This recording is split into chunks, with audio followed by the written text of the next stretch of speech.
Bonsoir, bienvenue dans ce journal du mercredi 6 novembre. Voici les titres de cette édition.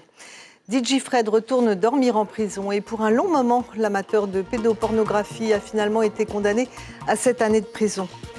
Un colloque de la plus haute importance sur les enjeux géostratégiques dans le Pacifique. Il se tient à l'université avec des chercheurs renommés. L'un d'entre eux, Pascal Boniface, est notre invité ce soir et nous tenterons de comprendre avec lui ce qui s'échange en ce moment sur le campus d'Otumaoro. Le tatouage dans tous ses états, une convention internationale débute demain. Aujourd'hui, cérémonie d'ouverture et retrouvailles chaleureuses. Place aux jeunes talents vendredi soir à Toata qui reviennent après 4 ans d'absence. Ces jeunes talents pour danser, chanter, vous faire rire et s'offrir un espace d'expression sur une grande scène. Nous rejoindrons dans un instant Soumia Andachi qui organise cet événement et qui est en répétition générale ce soir avec tous les artistes. La soirée sera retransmise sur notre chaîne bien sûr mais aussi sur France O. Elle fête ses 105 ans aujourd'hui. C'est la doyenne de Papeete à la tête d'une nombreuse famille. Elle s'appelle Marthe Tanso et elle a célébré cet événement. Une prise de près de 3 kilos d'ice. Ils ont été saisis par les douaniers jeudi dernier. La drogue était cachée dans des boîtes de lait et de café à l'intérieur d'un colis expédié depuis Los Angeles par une infirmière vivant en Polynésie. Elle a envoyé la marchandise lors de vacances à Los Angeles il y a quelques semaines. Cette femme de 48 ans déclare pour sa défense que ce n'est pas elle qui a mis l'ice dans le colis, mais son explication n'a pas convaincu la justice. Nous écoutons tout de suite le procureur Hervé Leroy. Pour tout dire, elle donnait une version fantaisiste des faits, laissant à penser, selon elle, qu'un tiers aurait, à son insu, dissimulé la drogue dans les boîtes en question. Au vu de la quantité saisie et du mode opératoire mis en œuvre, l'hypothèse la plus vraisemblable est que l'intéressé a entendu de concert avec d'autres personnes s'associer à une opération d'importation de stupéfiants en vue de réaliser un profit substantiel. Voilà, et après sa garde à vue, l'infirmière a été déférée au parquet et un juge d'instruction a été saisi, vous l'avez entendu. Elle encourt maintenant 10 ans d'emprisonnement, 800 millions de francs d'amende et une amende douanière équivalente à la valeur marchande du colis. Et toujours au tribunal, DJ Fred, alias Wilfried Atapo, a été condamné à 7 ans de prison aujourd'hui. Il était poursuivi pour cybercorruption sur mineurs. Il devra également dédommager ses victimes pour des sommes pouvant aller jusqu'à 700 000 francs. Le compte-rendu d'audience tout de suite, Mario Leroy et Nicolas Suire. DJ Fred sera inscrit au fichier des délinquants sexuels. Condamné également à une injonction thérapeutique sur 5 ans avec 3 ans de prison en cas d'inexécution. Expert en informatique, il dérobait ou extorquait des photos et des vidéos à caractère pornographique. En réparation des préjudices, il devra payer plusieurs millions de francs à ses victimes. Je crois qu'il y a une forme de soulagement aussi d'être reconnu enfin en tant que victime et de savoir effectivement que les agissements du prévenu ne sont pas restés impunis et qu'une peine finalement assez exemplaire et forte, j'ai envie de dire, c'est un message assez fort qui a été prononcé par la juridiction, donc elles sont soulagées. Le condamné a déclaré être désolé de ses actes et ne pas savoir comment s'excuser auprès des victimes et de leurs familles. 77 personnes ont été identifiées victimes de piratage informatique, de chantage ou de corruption sur mineurs.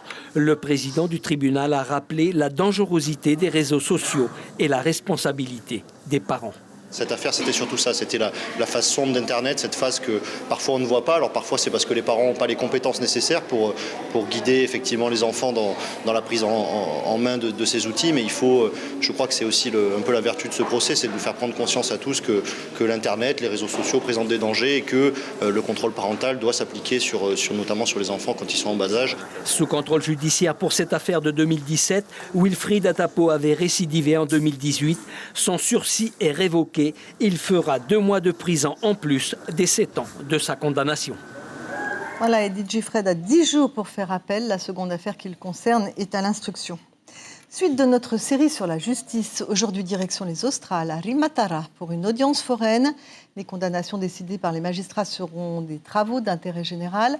Là-bas, la machine administrative est rapide. À peine jugés, les condamnés ont rendez-vous avec le conseiller de probation et la structure d'accueil pour l'exécution de la peine. Le reportage tout de suite de Stéphane Ratino et Patita Savea.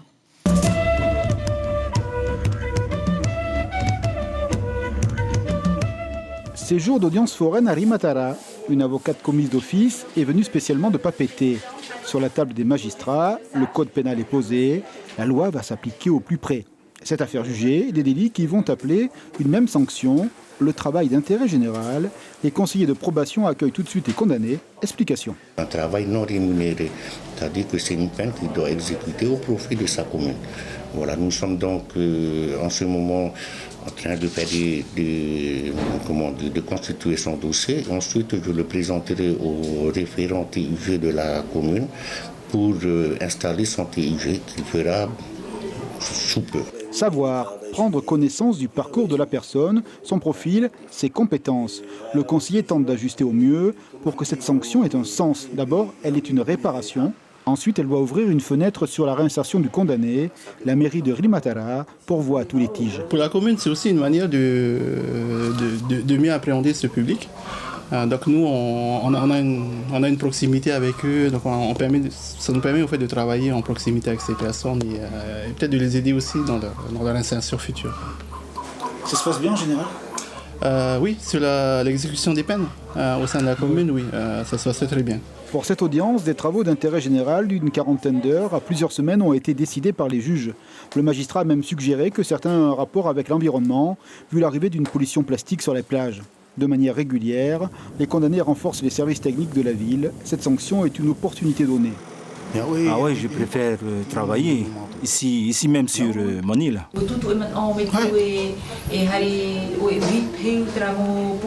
Oui, je suis prêt. Et puis j'ai fait une bêtise et il faudrait bien que je l'assume. Tu dois effectuer le tige dans les 18 mois qui viennent. Dans les 18 mois qui viennent, il faut que que tu fasses les 160 heures. À Rimatara, le but est simple, l'exécution rapide de la sanction. Le tige est une alternative à la prison, parfois méconnue. D'ailleurs, les personnes condamnées peuvent le refuser, mais cela est très rare, car il garantit une stabilité sociale et personnelle. Le magistrat prend le temps de lui expliquer ce qu'est un tige, parce que souvent les personnes qui sont condamnées ne savent pas forcément ce que c'est. Ils ont tendance à penser qu'il s'agit d'un travail forcé, ce qui n'est pas forcément le cas. C'est d'ailleurs pour ça qu'on leur demande s'ils acceptent d'effectuer un travail d'intérêt général ou pas. C'est une alternative à la prison. Surtout. Rimatara, une île paisible, ces nouveaux tiges sont les premiers à avoir été donnés depuis 3 ans. Ça va piquer au Méridien, désormais baptisé Sofitel Yaoura. L'association Polynésia Tatau donnait ce matin le coup d'envoi de la convention 2019 des tatoueurs du Fénois pour la plupart, mais aussi des professionnels internationaux qui font la promotion de la culture polynésienne à l'étranger. Le reportage de Caroline Fary et Patrick Sing Sing. Ils viennent présenter leurs plus belles pièces. Des tatoueurs professionnels ou des personnes tatouées, tous détenteurs d'un message clair. Mon histoire, ma culture, mon Fénois. Mon histoire, ma culture, mon vécu aussi. Voilà. Et c'est surtout en mémoire de mes ancêtres. La pratique encore taboue dans les années 80 retrouve aujourd'hui ses lettres de noblesse grâce à ceux qui n'ont pas hésité à l'époque à prendre des risques. Quand on était danseur et qu'on allait sur scène avec nos tatouages, on était pas tout à fait insultés, mais presque. Et quand on voit le chemin parcouru aujourd'hui, localement d'abord, sur ce que représente aujourd'hui le tatouage, eh bien, on peut être content de ce chemin parcouru. Et c'est grâce à tous ces tatoueurs qui, finalement, ont pris aussi un risque économique à un moment donné, c'est d'en vivre. On est content encore une fois de promouvoir l'art du tatouage polynésien, que ce soit chez nous et à l'étranger. On reçoit beaucoup de monde encore cette année, beaucoup d'étrangers, d'invités qui arrivent, et les magazines tatouage également. Une cinquantaine de professionnels sont là, prêts à promouvoir leur art à l'international. Et avec les anciens qui sont sur place comme Chimé, Vatea, de temps en temps Porotoma qui vient aussi sur la France, qui viennent encore toujours nous épauler en fait pour l'événement qu'on a organisé. Et c'est génial en fait d'être là aujourd'hui pour pouvoir se réenrichir en fait à la source. Il y a une culture très particulière ici et on essaye de l'exporter en métropole justement pour apprendre de mieux en mieux la culture polynésienne. C'est pour ça aussi que je suis là, c'est pour moi-même me faire tatouer la semaine prochaine tout le bras gauche, donc en Polynésia moderne. La convention élira pour la première fois sa Miss et son Mr Tatau. Ils participeront à la grande finale nationale en avril 2020. Le festival ouvre officiellement ses portes au public demain matin. Un colloque intitulé Indo-Pacifique et les routes de la soie se tient actuellement à l'université. Jusqu'à demain, des chercheurs venus d'Australie, de Nouvelle-Zélande, de Chine et d'Hawaï, de métropoles et d'ici aussi, bien sûr, se réunissent pour parler des mutations géostratégiques dans la zone Pacifique. La Polynésie est au centre d'une lutte d'influence entre les grandes nations, car elle est riche, elle est aussi au cœur des grands axes de communication. Tout cela est un petit peu compliqué, mais il s'agit pour les territoires français de l'Océanie de préserver au mieux leurs intérêts. Pascal Boniface est l'invité d'honneur de ce colloque. Il est géopoliticien, auteur d'innombrables ouvrages sur le conflit israélo-palestinien ou de la géopolitique du sport.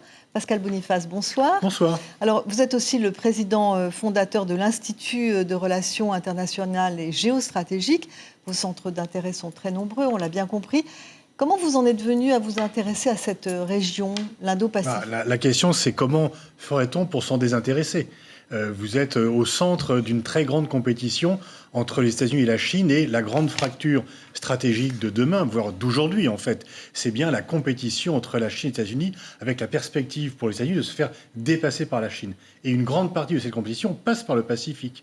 Et donc la question qui doit se poser, c'est que doit-on faire par rapport à cette compétition ? Doit-on prendre parti ? Doit-on essayer d'en tirer parti ? Et est-ce que la Polynésie et la France doivent jouer ensemble pour essayer de ne pas se faire absorber ou d'être uniquement réduit à un rôle de partenaire junior, soit de l'un, soit de l'autre ? Vous pensez qu'il y a vraiment un danger pour les petits États insulaires du Pacifique Sud qui voient actuellement la Chine venir et s'implanter ? Vous pensez qu'il y a un danger pour ces pays-là ? Il y a à la fois une menace et une opportunité, c'est les deux. Ça va être une opportunité parce que rien n'est pire que d'être délaissé, de n'être courtisé par personne. L'Afrique a été délaissée après la chute du mur de Berlin, la fin de l'Union soviétique. Aujourd'hui, elle est de nouveau courtisée. Et donc, pendant très longtemps, cet océan était vide. Personne ne s'y intéressait. Aujourd'hui, la Chine arrive. Du coup, les États-Unis se réveillent un peu et se disent on ne doit pas être dépassé par la Chine. Après, il ne faut pas, bien sûr, que dans un rapport bilatéral très défavorable, pour un État île du Pacifique par rapport à la Chine, le rapport de force n'est pas favorable. Donc, il faut faire attention. Il faut que les offres chinoises, la présence chinoise soit une opportunité pour construire des infrastructures, amener des touristes, avoir plus d'échanges, des investissements, et en même temps ne pas être absorbé. C'est pour cela qu'il faut certainement faire un front commun, ne pas être dans une relation seul à seul par rapport à la Chine, parce que là, le rapport de force, il est forcément inégal. Mais si on se groupe, et je crois que là, puisque la France a le même problème par rapport à la Chine. La France essaie de faire un front commun avec les pays de l'Union européenne pour peser plus par rapport à la Chine. Et donc là, dans la problématique de la Polynésie seule aura plus de difficultés, mais avec l'appui d'autres États et aussi avec quand même cette alliance avec la France, eh bien on peut un peu peser plus sur la Chine et faire en sorte que l'appétit chinois pour la région soit une opportunité de nouveaux investissements, de nouvelles présences, mais ne soit pas être absorbé par la Chine. Alors quand on vous écoute, on a l'impression, parce qu'on a souvent parlé de la Polynésie un peu comme la danseuse de la France, c'était pas très sympa pour les Polynésiens, mais c'était comme ça. Finalement, il y a des intérêts à être ici. Enfin, c'est une évidence depuis très longtemps. Depuis très longtemps, c'est une évidence que la France bénéficie de la Polynésie, tout comme la Polynésie bénéficie de la France. C'est un mariage gagnant-gagnant. Et j'ai l'impression d'ailleurs que les rapports qui ont été très tendus à une période entre la France et la Polynésie sont aujourd'hui à peser. Les interlocuteurs polynésiens ou représentants de l'État que j'ai vus me parlent plutôt d'une relation à peser. C'est ce que j'ai ressenti. Je ne suis pas spécialiste, je suis là depuis quelques temps, etc. Mais en tous les cas, ce que je peux vous dire en tant que stratège, c'est qu'effectivement, la Polynésie, c'est un atout pour la France. Et que sans l'outre-mer, la France serait réduite, pèserait moins dans le monde. Donc c'est à elle d'en être consciente, de jouer cette carte et d'avoir une relation la plus mutuellement favorable avec la Polynésie comme avec les autres territoires d'outre-mer. Merci Pascal Boniface de nous avoir consacré ces quelques minutes ce soir. Je suppose que votre emploi du temps est chargé. Notons encore à l'université cette conférence jeudi à 18h15 de Christian Lager, directeur de la culture de la région sud, sur le thème du VA, donc un tout autre domaine, des origines au développement sportif d'aujourd'hui. Parlons maintenant d'un autre universitaire. Bruno Sora a repris la plume pour un ouvrage intitulé « Un poisson nommé Tahiti ». Il plonge dans le passé pour nous proposer une lecture différente du mythe de la création de Tahiti, qui ne serait, selon la légende, qu'un morceau de Raiatea, À partir de là, Bruno Sora revisite le concept de Hawaï, la terre-mer, et étudie les écrits de tous ceux qui se sont penchés sur la question. Bruno Sora est interviewé par Tita Wadoum et Marcel Bonneau. Ce n'est pas une remise en question ou en cause, mais c'est une remise en perspective pour voir si vraiment Raiatea a toujours été présenté comme le berceau finalement de la civilisation polynésienne, ou est-ce que peut-être que c'est une version assez tardive finalement des choses, mais qui est peut-être devenue aussi dominante parce que les temps européens sont arrivés et les choses se sont arrêtées à ce moment-là. Ils sont en pleine répétition et nous partons à Toata où se prépare la Nuit des Talents, une 6e édition qui sera parrainée par Aldo Rabeno, José Antunes et Mathèse et qui est organisée par Soumia Andachi qui orchestre la soirée. Soumia, bonsoir. Est-ce que vos jeunes talents sont prêts pour vendredi soir ? Alors Brigitte, ils sont plus que prêts. Ils sont vraiment là depuis 14 heures. Ils sont en pleine répétition depuis 14 heures et ils sont très prêts. Comment se passe la répétition ? Tout le monde sait ce qu'il a à faire ? En fait, la répétition se passe très très très bien depuis tout à l'heure. On a commencé par les plus jeunes parce que nous avons des artistes âgés de 3 ans, 4 ans qui vont danser jusqu'à 65 ans. Donc depuis tout à l'heure, ils sont sur scène. Il y a une trentaine de prestations, ce qui représente un total de plus de 80 personnes qui seront sur scène. Ils ont hâte. C'est une chance inouïe pour certains artistes qui montent pour la première fois sur la scène de Toata, la scène mythique pour tout artiste. Donc ils ont vraiment hâte, et nous aussi, de découvrir le spectacle. Merci Soumia, merci beaucoup pour votre intervention ce soir à vendredi. Et je rappelle que cette Nuit des Talents sera diffusée sur La Première très bientôt. Marthe Tanceau fête aujourd'hui ses 105 ans. Cette figure du commerce de Papeete était entourée de tous les siens pour cet incroyable anniversaire. Elle a travaillé toute sa vie. Elle a eu la chance d'être née avec une fabuleuse énergie, un beau sourire et beaucoup d'amour dispensé à la famille. Aujourd'hui, elle compte même une arrière-petite-fille. Stéphane Ratineau et Marcel Bonneau. Mamie Marthe a de grands yeux que son visage toujours fin souligne d'autant plus. Des bises tendres de 5 générations comme le doux bruit de l'amour familial. La dame née en 1914 en a donné tout au long de son existence. Pas 105 ans, il croit qu'il a 80 ans. C'est une maman formidable. Ah oui, formidable. Depuis toute l'année, il est même avec des gens, sympa, jamais respect, toujours oui. Jamais dit non. Ah oui, beaucoup. Et elle voyage beaucoup. Je l'amène voyager partout dans le monde entier. Même en Concorde, elle a été en Amérique Concorde. L'histoire de Marthe, c'est un peu le résumé de la trajectoire de la communauté chinoise. Arrivée il y a plus d'un siècle, le sens de la famille, il est fort, l'abnégation, le commerce, des valeurs pareilles à un viatique laissé aux générations de descendants. Je crois que c'est des valeurs très chères, inculquées dès le départ par ma grand-mère et qui effectivement avait vécu dans des conditions extrêmement difficiles avec je crois, 5 filles et 2 garçons. Et il les a éduqués avec toutes les valeurs des anciennes familles chinoises. Et aujourd'hui, on voit l'héritage de ces valeurs. Ce matin, il y avait beaucoup de monde parce que la souche de Marthe, avec ses 7 enfants, à l'image d'un épi de blé, a grandi dans le printemps de la vie. Dans la famille, l'appétence à vivre est quasiment une loi physiologique. L'on compte les années en dizaines multipliées. Mettant en toute franchise le cap des 90 ans, ma grand-mère, je crois qu'elle est morte à 102 ans. Elle est partie pour le bon record. 105 ans. Un chiffre a donné le vertige, mais qui dédoue le même refrain répété chaque année avec Marthe.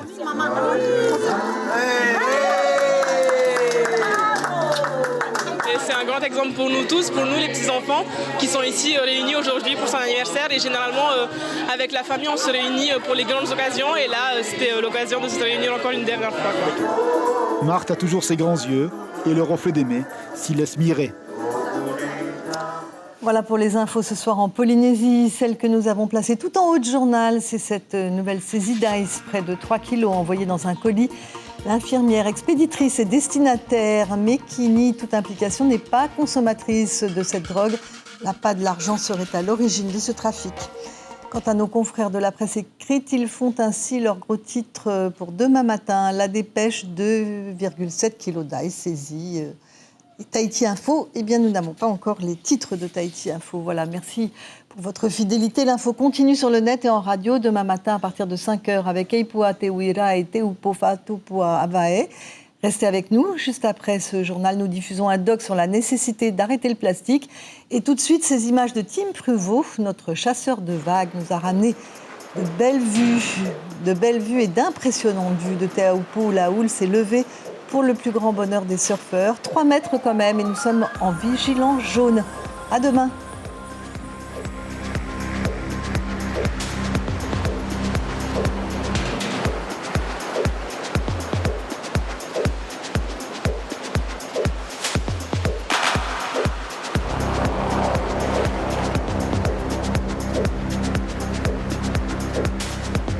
Retrouvez notre journal en replay sur notre site internet.